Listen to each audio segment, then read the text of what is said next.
To my channel Lakshmi daily village channel তোমাদের সবাইকে স্বাগত। তোমরা সবাই কেমন আছো? আশা করি ভালো আছো, ভালো থেকে সুস্থ থেকে। আর আমিও ভালো আছি। আজকে আবার একটা রেসিপি নিয়ে চলে এসেছি। আর আজকে হচ্ছে বানাবো, দেখো, নোটে শাক। তো এই শাকটা কীভাবে বানাবো সেটাই তোমাদের সাথে শেয়ার করব। আর এই শাকটা কিন্তু খেতে খুব ভালো লাগে। তোমরা কে কে খাও কমেন্ট করে বলো, আর তোমরা কীভাবে বানাও। তো চলো আমি কীভাবে বানাচ্ছি সেটাই তোমাদের দেখাবো। তো চলো ফার্স্টে শাকগুলো আমি বেছে নিই।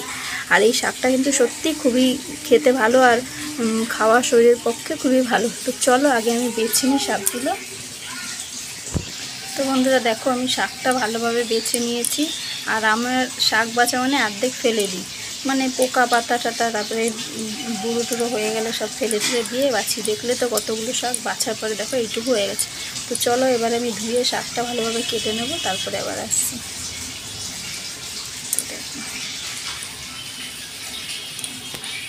দেখো বন্ধুরা, আমি শাকটা ভালোভাবে মানে কেটে খুব ভালোভাবে ধুয়ে নিয়েছি। আর আমি কিন্তু শাক খুব ভালো কাটতে পারি না, তো যেমন পারি সেমনই কেটেছি। কাটতে পারি না বললে তো হবে না, তো শাক খেতে হলে তো কাটতেই হবে। আর রোজ রোজ কাকে বলবো কেটে দেওয়ার কথা, সেই জন্য নিজে যা পেরেছি তাই কেটেছি। আর এইখানে দেখো বাটির মধ্যে রসুন থেতো করে নিয়েছি, পেঁয়াজ কুচি নিয়েছি, আর দেখো লঙ্কা। তো চলো এবার আমি শাকটা বসাচ্ছি।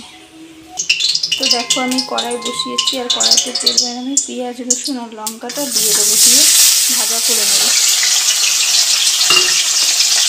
তো দেখো বন্ধুরা, পেঁয়াজটা একটু ভাজা ভাজা হয়ে গেলে তারপর শাকটা দিয়ে দেবো।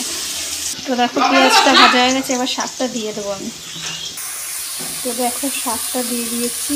এবার একটু ওই শাকটা নেড়ে পেঁয়াজ ভাজাটার সাথে মিশিয়ে নিচ্ছি। তারপরে দেবো লবণ আর হলুদ, আর একদম শেষে একটু চিনি দেবো। তো শাকের মধ্যে একটু চিনি না দিলে না কেমন একটা খার লাগে, মানে টেস্ট লাগে না। আমরা তো দিই, তোমরা কে দাও আর কে দাও না কমেন্ট করে বলো। একটু দেখবে প্রায় চিনি দিলে খেতে বেশ ভালো লাগে শাকটা। তো দেখো এবার লবণ আর হলুদ দিয়েছি, দিয়ে এবার শাকটাকে ভালোভাবে নেড়ে নেবো। আর শাকে কিন্তু একটু তেল বেশি না দিলে না ভালো লাগে না। আমার তো মনে হয় তেল বেশি দিলে শাকটা বেশ ভালো লাগে খেতে। তো চলো শাকটা ভাজা হোক। আর চারোদিকে না এত মানে কথা বলতে এত আওয়াজ হচ্ছে, আর সামনে ভোট আছে, ভোটের প্রচার হচ্ছে। সেই জন্য মানে ভিডিও করেও শান্তি পাই না। যখনই ভিডিও করতে যাই ভোটের প্রচার হয়, তারপরে এদিকে কথাবার্তা বলে, গান চলে। তো কী করবো, তার মধ্যে দিয়েও ভিডিও তো করতেই হবে, তাই না বলো? চলো শাকটা ভাজা হোক। তো বন্ধুরা দেখো, শাকটা কিন্তু প্রায় অনেকটাই ভাজা হয়ে এসছে। আর এখন আমি চিনিটা দিয়ে দিচ্ছি শাকের মধ্যে।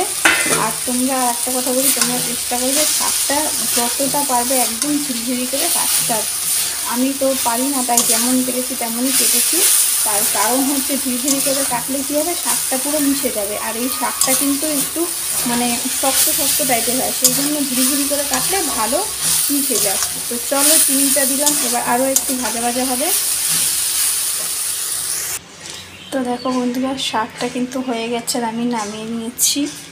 আর মাকে একটু দিলাম, মা খেয়েও দেখলো, বললো খেতে খুব ভালো হয়েছে। তো কেমন লাগলো শাক রেসিপিটা? যদি ভালো লাগে অবশ্যই লাইক কমেন্ট শেয়ার করো।